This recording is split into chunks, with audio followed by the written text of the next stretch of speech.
All right, y'all can start with questions for Devin. What's up?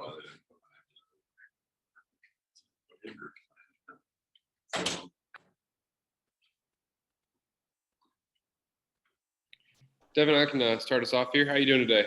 What's up, Wilson? Question just about these Thursday series. This is going to be the fourth time this year y'all have gone Thursday, Friday, Saturday. Used to not be that prevalent of a thing other than like Easter weekend. Did it take any sort of getting used to having that routine changed a little bit? No, I mean, it just one extra day in advance, but it actually makes the week feel like it goes by faster. So, anytime we get to get out there and play a game, it's what we want to do. We don't want to be sitting at home or practicing. Really, we want to play a game. So it's better to start the series earlier than if we can. Hey, Devin, I hope you're doing all right, man. I wanted to ask you, I guess, kind of about your last outing. It seems like at times when we've talked to you this year, you said that, some of your inconsistencies have come from just getting a little bit too hyped up when you're on the mound. And you don't change that, emotion that you have out there. But what was it like, I guess, to see, okay, you allow a couple runs to come across, you allow a hit or two, a walk, but you were still able to get the job done. I mean, just was that a momentum thing for you last weekend to still cap that off with a win there in the ninth inning? Yeah, I mean, obviously, it's not the first time I've been in that situation when it comes to, maybe not slamming the door 3 up, 3 down the ninth, giving up a couple hits, couple runs, whatever. But at the end of the day, we got the win, and me and AD talked about it, and there's many closers around the country that they get the job done. They may not get 3 up, 3 down, but the name of the game is just to get the win, right? So regardless of my individual success, as long as this team gets the win, that's really all I care about at this point.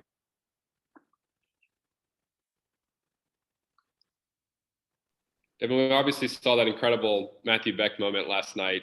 And I think we might have asked you about him before, but just what has it been like, watching him this year? He goes down with the injury and he's still just like always involved. It seems like I think maybe the Oral Roberts series, he like gathered every pitcher in the bullpen when things were starting to kind of get out of hand. What's his presence been like this year despite the injury? Yeah, Beck's obviously the leader of our team. That goes without question. He's one of those guys that you love to have around. He's always positive, and without him, we wouldn't be the same team. So you guys know that. But I feel bad for Beck, just like everyone else does, seeing that he didn't get to pitch last year very much, and then this year as well.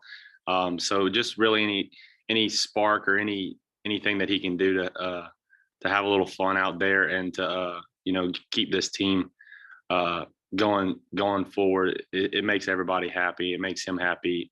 Makes the fans happy. So it's good to see that. He's deserving of all the good things in life. So. Quick follow-up, if I could. I don't know if you would have been down there, but do you remember what he maybe said when he gathered everybody in the bullpen that day against Oral Roberts? No, I can't remember exactly, but it was probably just, something along the lines of we can't just like keep giving up runs. We gotta end the game on a good note. Even though it's not the best of a game, but at least we can end the game on some type of positive note. Regardless of what that is. So somebody just step up and make a good pitch or, whatever, and, end the game on a better note than how it was going. Kind of along those lines, I mean, you guys kind of enter a critical 3-week stretch here before the postseason to kind of get yourselves back into this thing. I guess just, starting with Auburn, what's the message, you guys have from the coaching staff or the conversations amongst yourselves about just what you need to do to kind of pull out a series win or possibly a sweep this weekend?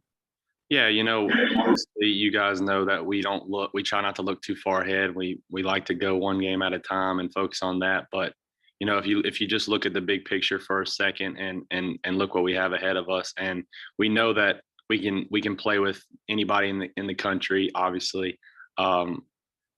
But these next 3 weekends obviously is going to be huge for us, and we know that we can beat these 3 teams, and I mean we're not looking past the midweek teams either. We got to take care of business there too, and we plan on doing that. But if you look at the big picture and we end in the regular season with all these wins, and we could put ourselves in a very good situation when it comes to postseason and stuff like that. So really just staying focused and continuing to play hard. And we know what we want to do, and we know the goals that we have set for ourselves. So we just got to go out there and do it. You mentioned those midweek games. Y'all still haven't lost one this year. And you used to be like, everyone was like, why can't they win the midweek games? Then y'all would win on the weekend. And now y'all win all the midweek games. Why do you think y'all have been so much more successful in those games this year? It starts with just getting tired of losing them, obviously. And, we've been playing, it seems like we've played just about every Louisiana school, right? And we obviously want to show that we're the team that should be winning those games. So it's just like I said, that one night when I pointed at the LSU on my chest, it's one of those things. It's, you want to represent this university because it's bigger than yourself. You're playing for all the people that was here before you. So we're just trying to take care of business, man.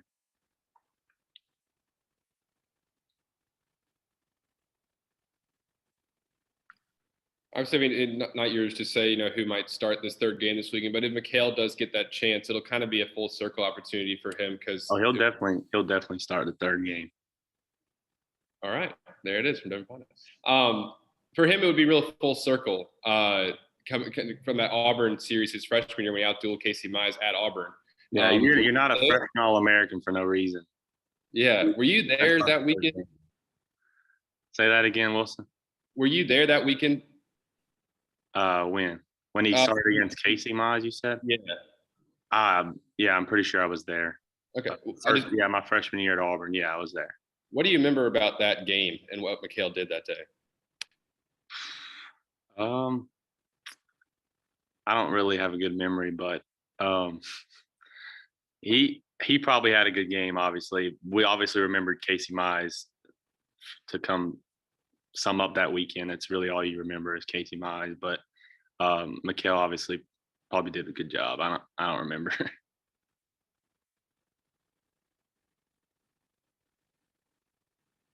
I guess does it seem like he's sort of regained the form that he had his freshman year here recently? Definitely. He looks really comfortable as a starter. And, I was roommates with Mikhail my freshman year. I've talked to him about it, and he just looks like himself when he comes in as a starter. And, some people are like that. And I mean, Mikhail gets the job done in any situation most of the time, but, he definitely looks more like his old self, like a freshman year. And obviously he was one of our big time starters freshman year. So that's what he needs to be doing, it looks like. So he wants to do it. He's told everybody he wants to do it. So, and he's proved that he can do it. He went out and started two games in 1 week and got the job done in both games. So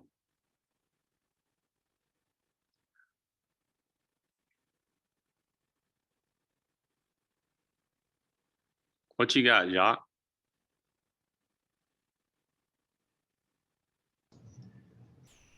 Hey, Devin, how you doing, man? What's up? Well, I was letting those guys ask all the great questions, but how about a couple years back, right? You weren't having a great year. You're having a better year than this one, but you guys got hot. You went to the SEC tournament. You won some games. You put yourself in a lot better position. What about this year's team? Can they do something like that? Yeah, definitely. Like I said, you got to look at the big picture. Everyone has their opinions, but we obviously have played a big tough schedule. We've played teams with some high RPIs and stuff like that. So when it comes to all that stuff, we got ourselves in a good position. We just gotta finish strong, and that's kind of the word here. Just keep competing and finish strong, and if we do that, we'll end up where we need to be, and if we don't, we'll end up where we deserve to be. This park they've got too, it's kind of quirky, huh? A little different than the usual park you go to. Talking about Auburn? Yeah. What do you mean? They got a green monster out there. Oh, and yeah. I mean, it's kind of it kind of reminds me a little bit of Vanderbilt's park, but I haven't been there in a couple years as well. But Yeah. I think that, the fans won't be too hostile or anything. We just got to go out there and play ball and compete.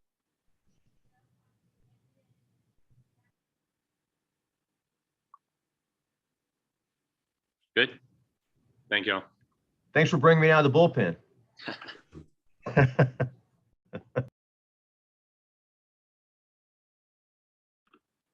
All right, y'all can start with questions for Mikhail. Hey, Mikhail, how you doing today? Doing great. I guess it hasn't been announced if you're going to be the starter this weekend or anything like that, but if you do get that opportunity, does it going to kind of feel like maybe coming full circle for you, seeing as you had that Auburn start your freshman year against Casey Mize and you pitched so well then? Would it kind of feel like coming back around in a way? Yeah, I've been thinking about it a lot, and it's gonna be good getting back out there to Auburn and playing on that that atmosphere again with the team. Yeah, it does kind of feel like it's coming full circle, and I'm ready for the opportunity to go back out there and do my deal. When you talk about thinking about it, have you been thinking about it recently that day, and what do you remember from it?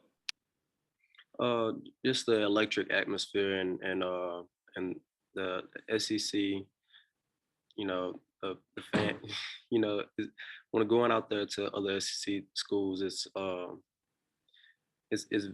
different in a way, but it's also similar to being at LSU and knowing that you got to go out there and make difficult pitches and tough spots. So that's what I've been thinking about a lot recently, being able to go out there and start the game off for the guys and try to get many outs and things like that. So I know you mentioned last week just how different pitching in an SEC game was for you as a freshman, and then obviously now this year as well. I mean, just when you were on the mound last weekend, just how quickly did it all come back to you? As like, okay, I'm starting it against an SEC opponent here. I got to go this many innings or pitch for this long, and just kind of how do you think you adapted back, to being an SEC starter again? There's always those nerves that come back, and it's like well, the time is now. I can't really think about this, but you gotta be mentally prepared to go into that game and want to be a dog on the mound. So that's mostly what I think about before games, like playing against teams like Auburn, Vandy, like pretty much any team, but mostly SEC. And my mental focus has to be at such high level to where I know for a fact when that first pitch comes out my hand and it starts off the game, that I'm gonna be doing my deal.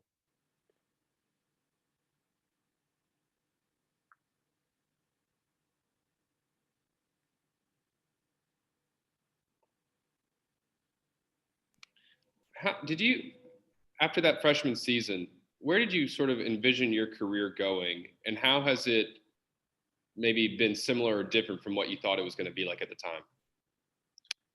After that freshman year, man, knowing me, I'm a pretty humble guy. I was figuring out that I was going to continue my career at LSU as a starter, but I mean things don't go your way sometimes. So I adjusted and tried to come back as quickly as possible, doing all the necessary things in the training room, weightlifting, trying to pick weight up, things like that. And I mean, sometimes things just don't go your way. So I adjusted and adapted and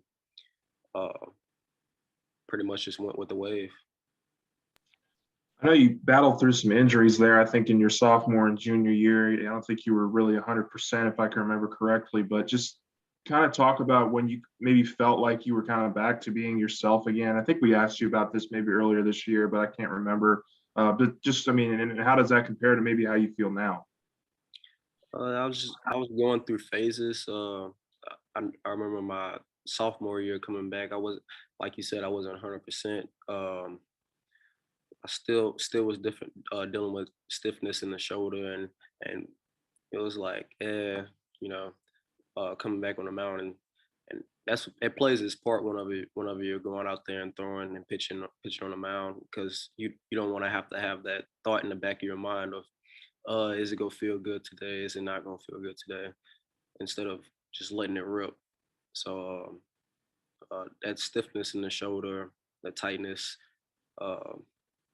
Also had tendonitis in my forearm my junior year at the start of the year, and then COVID hit. So just thinking about those things, it played its part, but I tried to adapt and adjust and pick weight up, become stronger, strengthen those things, and now I'm back. So I feel really good. So Did you ever consider going somewhere else at some point to try to maybe be a starter on a more regular basis? never had that thought in my mind. I've always loved LSU. This is where I grew up. This is my roots. I always loved LSU.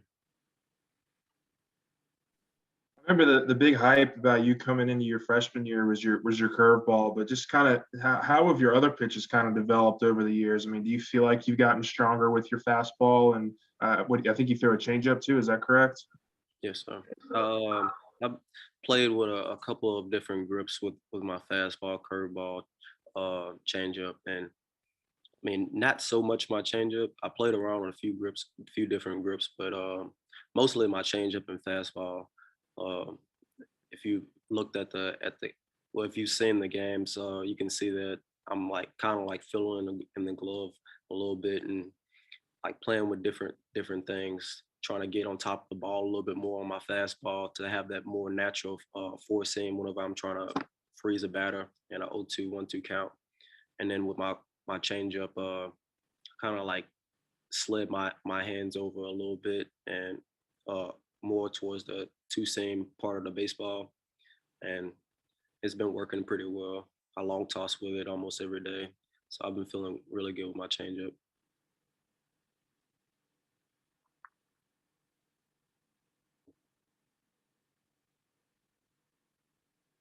And then I guess just one final one for me. Just obviously you guys head into a pretty critical 3 week stretch here. Just trying to get yourselves back into this. I guess just we asked Devin this, but just I guess what is the message or the goals I guess for this weekend? I mean, I know that obviously the first goal is to win, but just how do you go about doing that as a staff and having success this weekend against Auburn? Just like everything, you want to take it one pitch at a time, one out at a time, one inning at a time, and just base it off of that. You got to have that confidence as a whole team and a whole staff going into the weekend, knowing that if you do those things, taking it pitch by pitch, then you will be successful.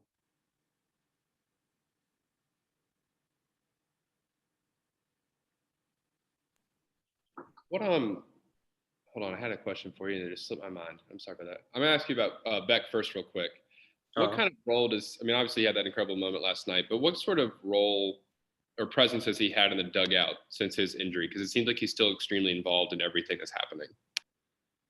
Yeah, like you said, he is extremely involved. He didn't let things like that take control of how he's gonna come into the dugout and his demeanor.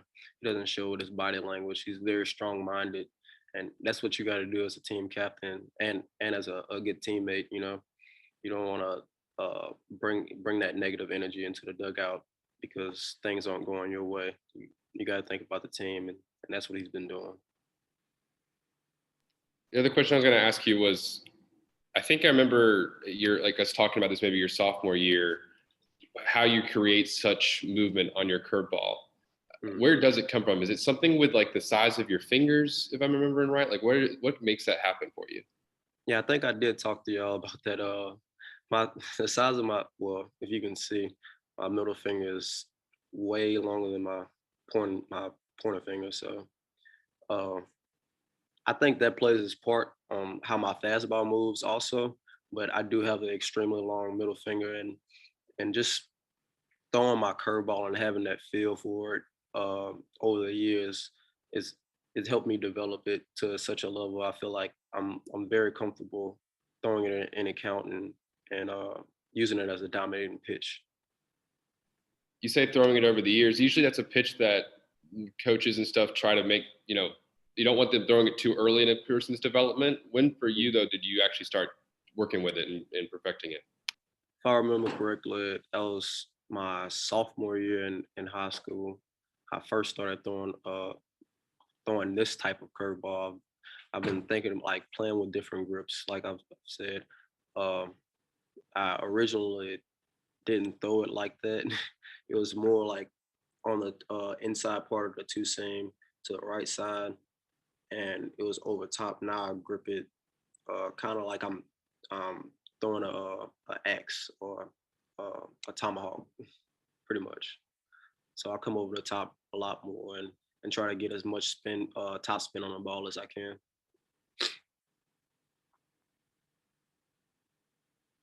And lastly, for me, real quick, just you made 2 starts in 1 week, your first starts in a while.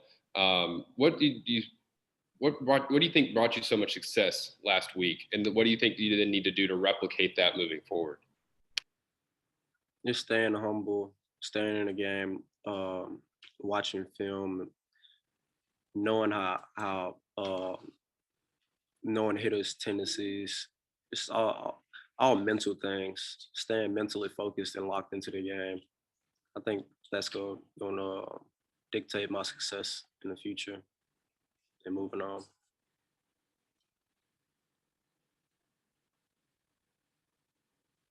Is that all? Thank y'all. Thank you. All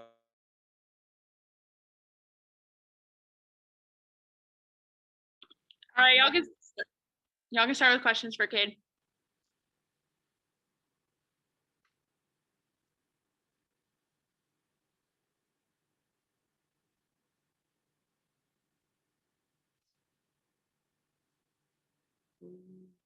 Okay.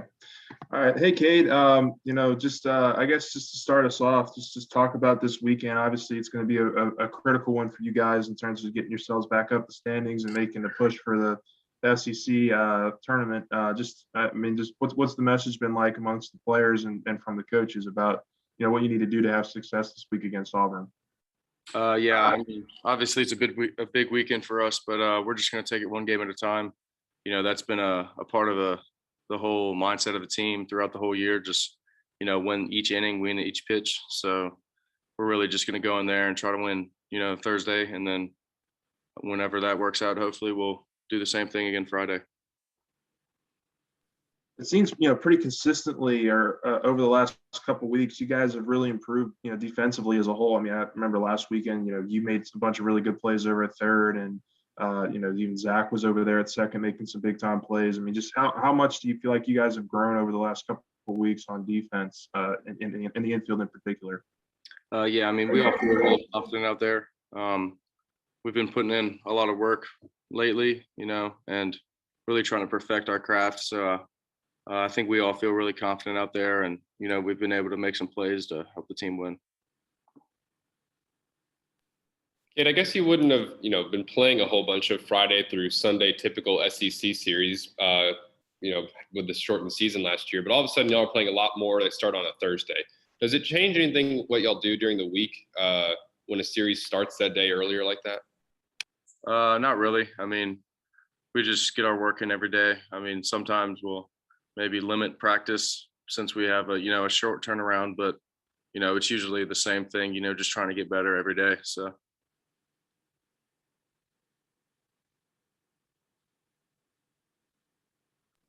Mikhail Hilliard coming on strong this last week, at least, giving y'all 2 starts in 1 week. Not often that happens. How comfortable does he look as a starter, and just how much has he sort of improved over the course of the year? Yeah, I mean, you can obviously tell he's been there. He's a veteran. I think freshman year he was a weekend starter. So, I mean, I think that helps him a lot. He looks incredible out there, and it's really big for us to have that, third guy. And I think he can do it well, like he showed against Arkansas on Saturday. So. Obviously, you guys have come a long way since the start of the SEC play. I mean, just can you talk a little bit about you personally, what your confidence is like at the plate now, compared to maybe when it was the start of the SEC play? Because I know that, obviously you didn't play in the SEC last year. This is really your first taste of it. Just what has the growing process been like for you throughout the last couple of weeks? Obviously beginning the SEC, I really didn't know what to expect. I was pretty nervous, but I think now I'm really comfortable in the box, back to, just seeing the ball really well and, getting some barrels. So there's definitely been a big step for me personally into facing SEC pitching, but I mean, I feel as good as ever, in the box right now. So. Cade, kind of a random one. Does Trent Vittmeyer, I mean, I don't know if y'all would ever really be around each other that much because he's a pitcher and all, but does he ever talk about being a volunteer fighter and what comes with that? I kind of heard the rumors coming in that he was a volunteer firefighter. I mean, I haven't really talked to him about it, but I don't know. I mean, I haven't talked to him about it, but it's pretty crazy that he could do that. So.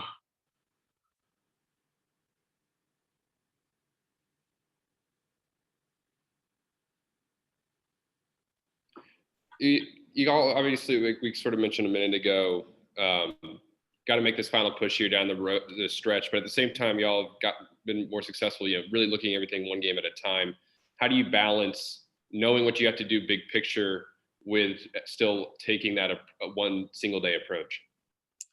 I mean, obviously, we have a lot at stake here, but coach has instilled in us that mindset of one game at a time, and I think we're all on the same page in the locker room. And, obviously we don't want to look too far down the road, but I think, like I said, just worrying about that pitch and that inning is going to be big for us for success.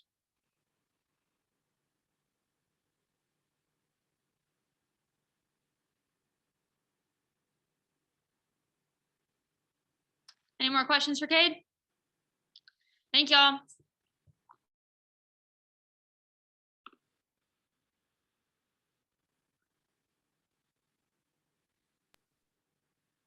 Hey, Coach, how are you doing today?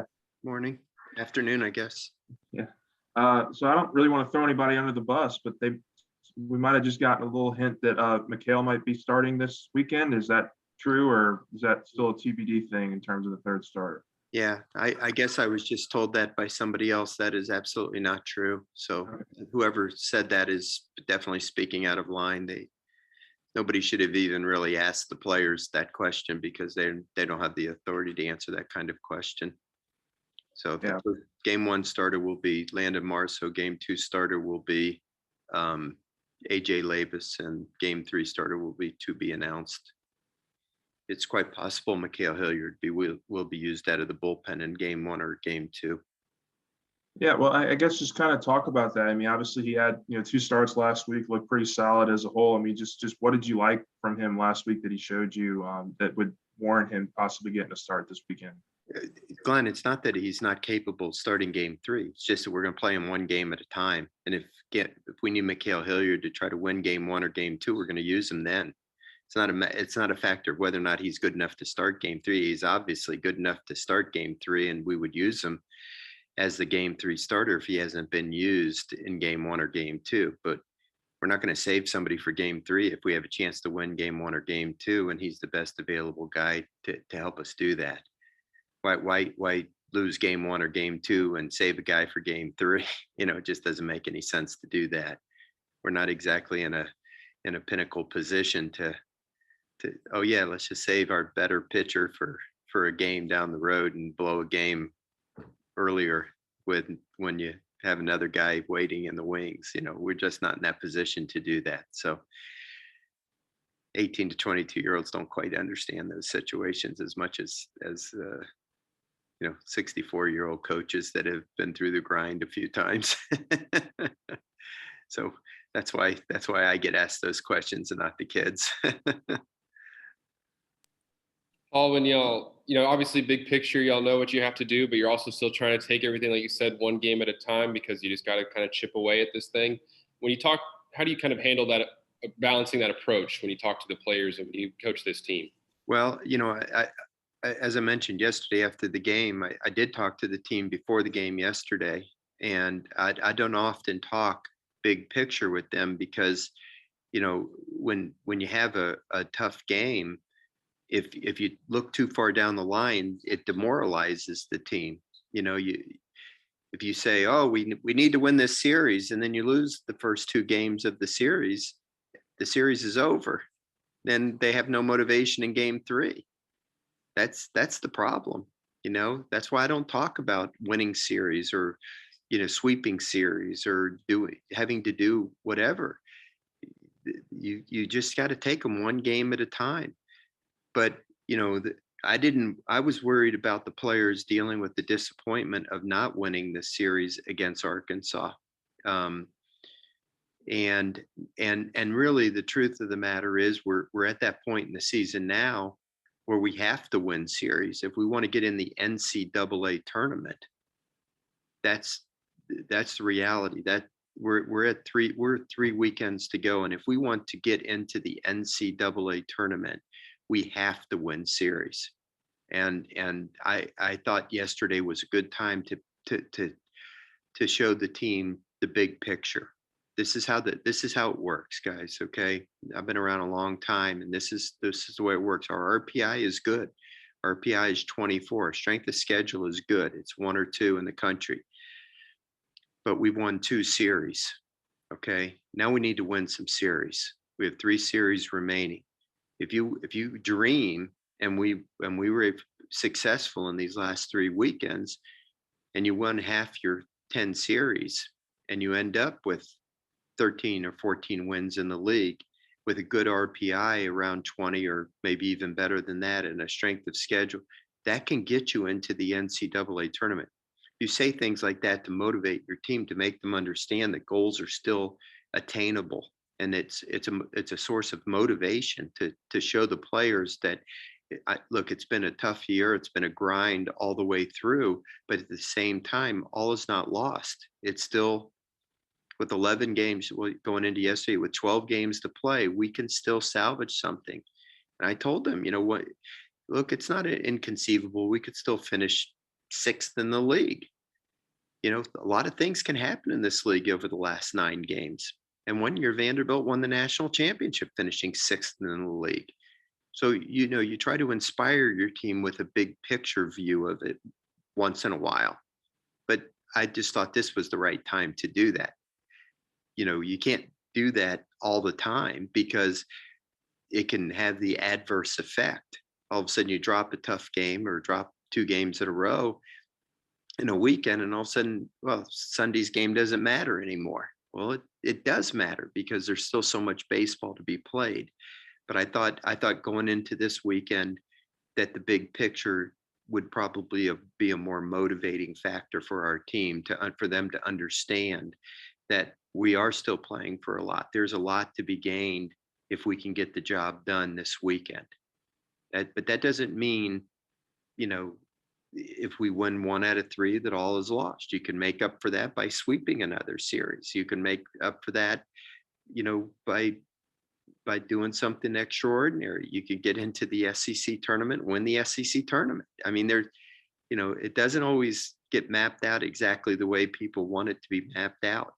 And you know, when you lose hope, nothing good happens. When there's still hope and there's motivation, players play hard. They play with confidence. They play with enthusiasm and energy, and something good can happen. But you can't look too far ahead. You know, we have a very tough opponent this weekend. Their record is not indicative at all of the talent level of this team. This team was in the College World Series 2 years ago. They have several players returning from that team that are still on this team. I've watched them play several games. They can really hit. I think they're the 3rd leading hitting team in the league. They have more home runs than we have. I just watched them play Georgia on the road in a game where they could have been easily demoralized many times. They had leads, they blew them. That Georgia came back and tied. They took the lead in extra innings. They blew the lead. They could have been demoralized, and they ended up winning it in the 14th inning. If a team is given up hope, they don't do things like that. So we got our hands full with this team. They can really, really hit, and they got power, and their ballpark is a home run haven. Like, it seems like I say that about all the ballparks in our league, but it is. They've got a short left field fence. It's really tall. It's like the Green Monster at Fenway Park, but the ball carries well to right field, center field. It's a hitter's haven, and we've got to go out there and really swing the bats, and we're gonna have to pitch, and we're gonna have to have somebody if we're in a position to close out games, do the job. So everybody's got to focus on just doing their job and not worrying about other things like who's starting the third game.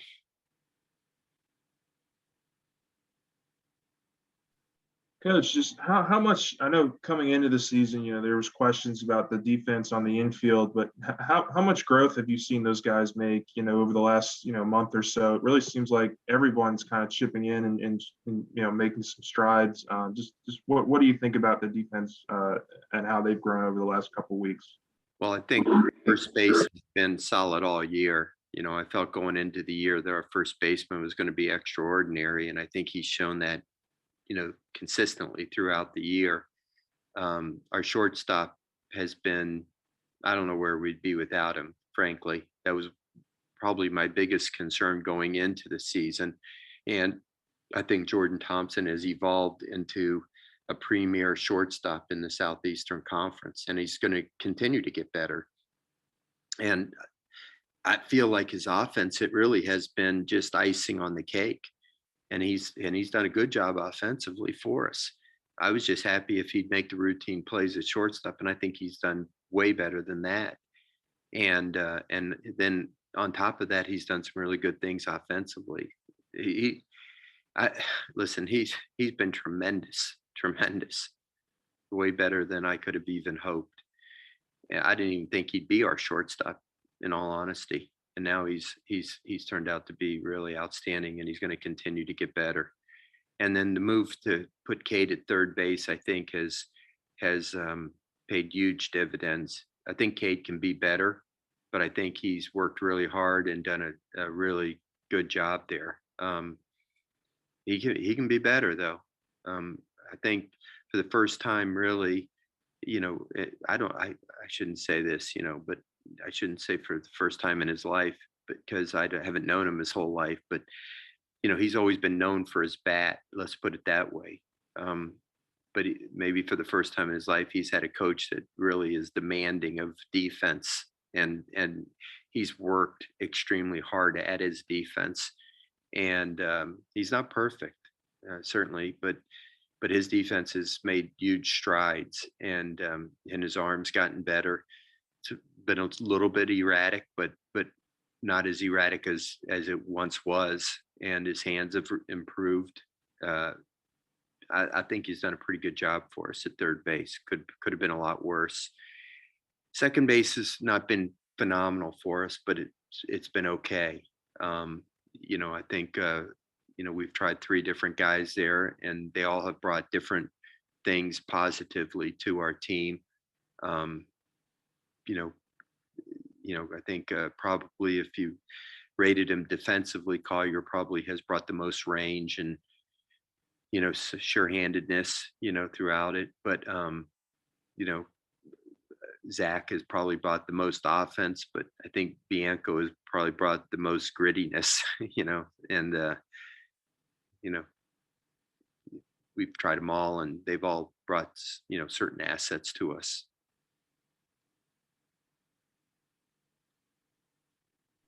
Paul, Hayden Travinsky, where are things at with him? Is he out for the year, or is there a chance to come back? No, he's actually been diagnosed with a torn ulnar collateral ligament, his right elbow. He's going in for surgery tomorrow to have Tommy John surgery on his right elbow.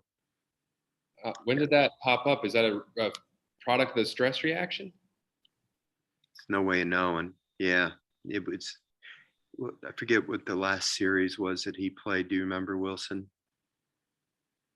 Who was that against? It was before Ole Miss. South Carolina. I think it was South Carolina. Yeah, because ULM was the last game he played. Yeah, he made a throw to second base and felt something weird in his elbow.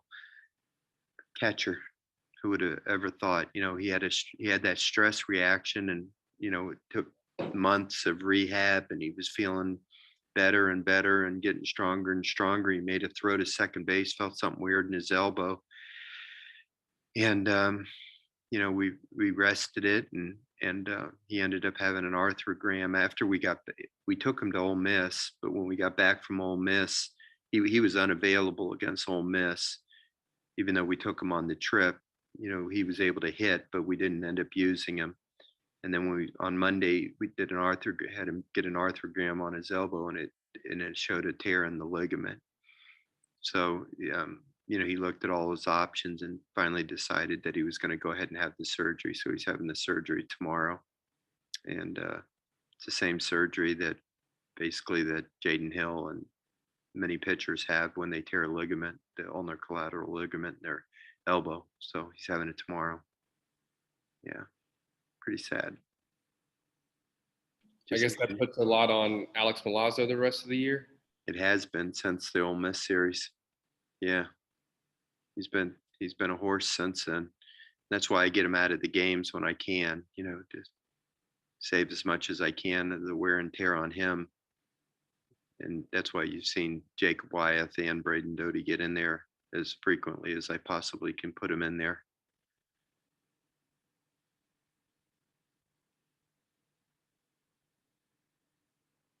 I had another on, y'all played all these, you're going to have another one of these Thursday through Saturday series. Have they ever been this frequent in your career at LSU? Or is it kind of a new thing? No, I think we've had it. It's become pretty regular, so every year the final weekend of the season for everybody is Thursday through Saturday leading into the SEC tournament. Then a few years ago on Easter weekend, they've given the schools, if the two schools agree, they've given you the option of switching to Thursday through Saturday to have Easter Sunday off. And I think since that option has been available, we've always taken advantage of it. The school that we've played have always wanted to, and we've always wanted to. And typically we've had about 3 weekends that have been designated by the SEC for us to play the national television game on Thursday. So I think for several years now, we've either had 4 or 5 Thursday through Saturday series. So this is not atypical for us. I'd have to go back and count them, Wilson, but I'm sure for the last several years, we've had at least 4, if not 5. We've kind of gotten used to it. I'm glad we were able to move today's game to yesterday. Gave our pitchers an extra day's rest.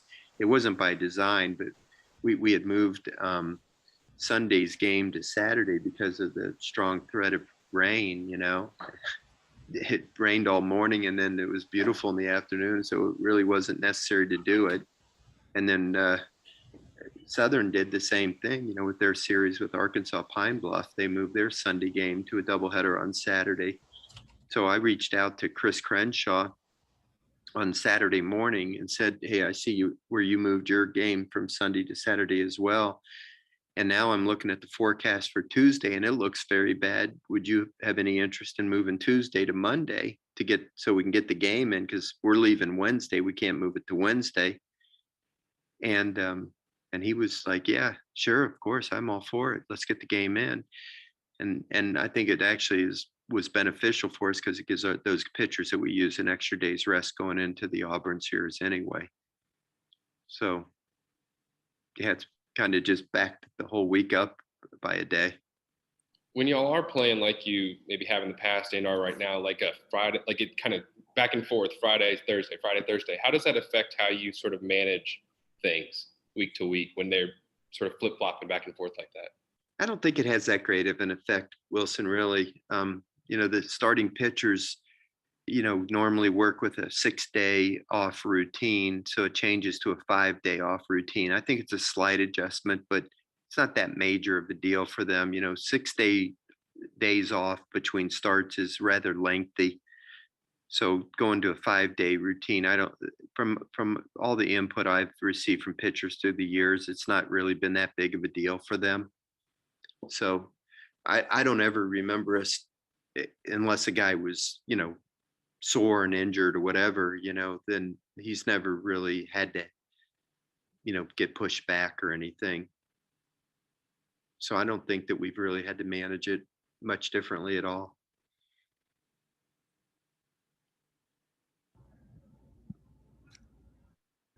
Paul, I'm just kind of curious. From watching your dad coach all those years when maybe he didn't have a great year, is there anything you learned that, kind of might help you get through something similar here? That's a tough question, Ed. You know,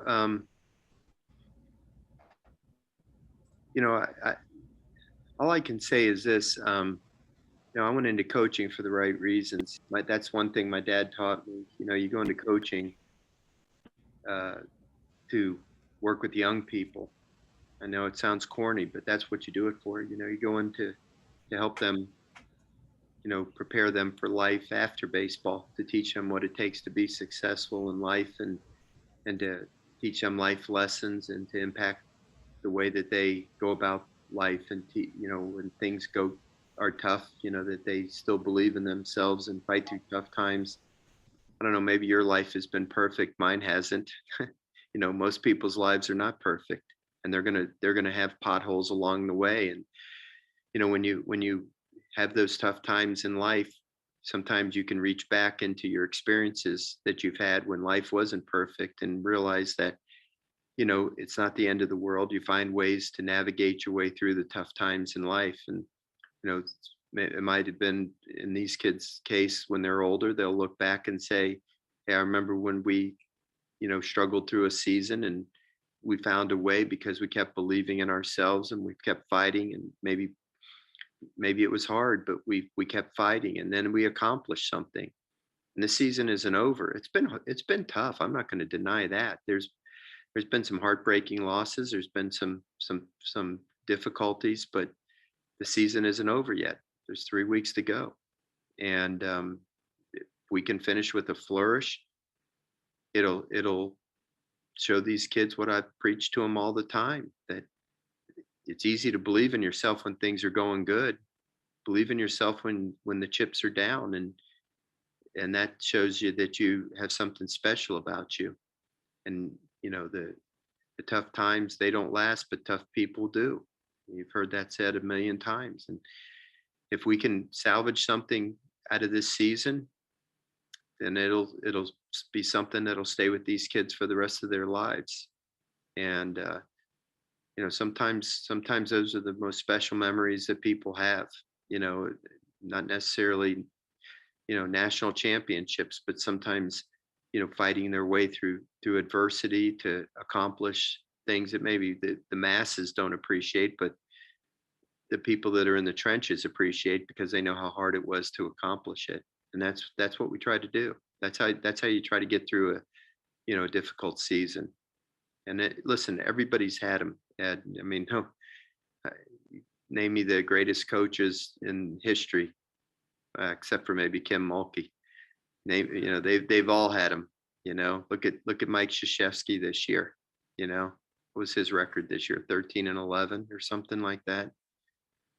Arkansas has been great in baseball these last few years. In 2016, they were 7-23 in conference. 2 years ago, Florida was 30-31.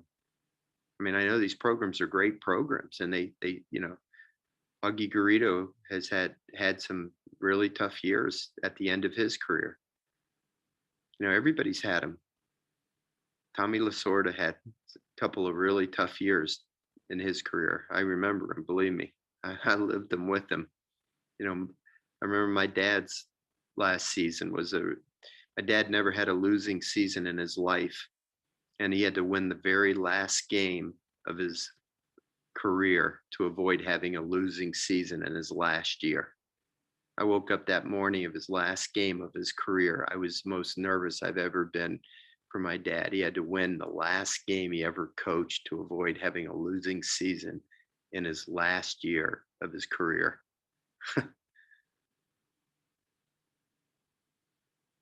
Did they win the game? Yeah. It's tough. It's not easy to win college baseball games. They can, the other teams try too. They give scholarships at other schools, and coaches work hard too. And sometimes the breaks go against you, but the season's not over yet. even the great seasons. You know, we won the national championship in 2009. We lost 17 games that year. You know, those were 17 miserable days in my life. We won the national championship. Coach McHale, is he a testament to, in the day of the transfer portal and people leaving the second things get tough, the way he's grinded through this and kind of had some dips, and then he's on his way back up right now, the way he's pitching for you? Is he a testament to the transfer portal? No, against it, actually. I mean, just grinding it out, you know, going through ups and downs and sticking at one place and doing well. Well, I don't know that he would have transferred if the transfer portal was available or not. You know, I would hope that he would not have. You know, you try to teach these kids life lessons, and you make them understand that nothing's perfect in life, and you can't run from your problems. There's only one way to overcome your difficulties, and that's by gritting your teeth and working harder and believing in yourself, and you keep overcoming them. And you know, I'm proud of McHale. You know, he's hung in there, and he's fought through a lot of difficulties, and now he's experiencing some success again. Those are the great joys I get out of coaching. You know, those are the things that make it all worthwhile to me. You know, who has a perfect career? Who starts out great and never has a dull moment? People think Alex Bregman was this phenomenal player at LSU, and he was. All-American freshman year, consensus All-American, Brooks Wallace Award winner. People forget that in his sophomore year, he had a stretch. I think he went like 4 for 51 during the month of April in his sophomore year. That kid was a basket case, man. I can't tell you how many meetings I had with him in my office where he cried on my shoulder, and I kept encouraging him and telling him he was going to be a better man because of it. And then he started out his major league career. You know how he started his major league career, Jacques? Do you remember? 0 for 18. And then he got a hit, and then he went 0 for 18 again, 1 for 36. And now look at him. I told him when he was going 4 for 51 or whatever it was at LSU, I said, Alex, you'll be glad we went through this, because now you'll know how to handle it when you get to the major leagues and go through this. Well, little did I know that his major league career would actually start that way. But he knew how to handle it. He kept playing great defense. He kept hustling. He kept doing the things that you do outside of your hitting. And the manager loved him because he kept playing the game the right way, despite the fact he wasn't getting hits. And eventually his hitting came around. And now look at the guy, one of the best players in baseball. The manager didn't give up on him because he didn't give up on himself. It's a tough business, man. This athletic stuff is not easy. And Hilliard did say he never thought about leaving, and he never would. So I was just speaking to just him being the opposite of some other people who might leave early. Is what I was asking. Okay, good. Thanks for clarifying that for me, Jacques.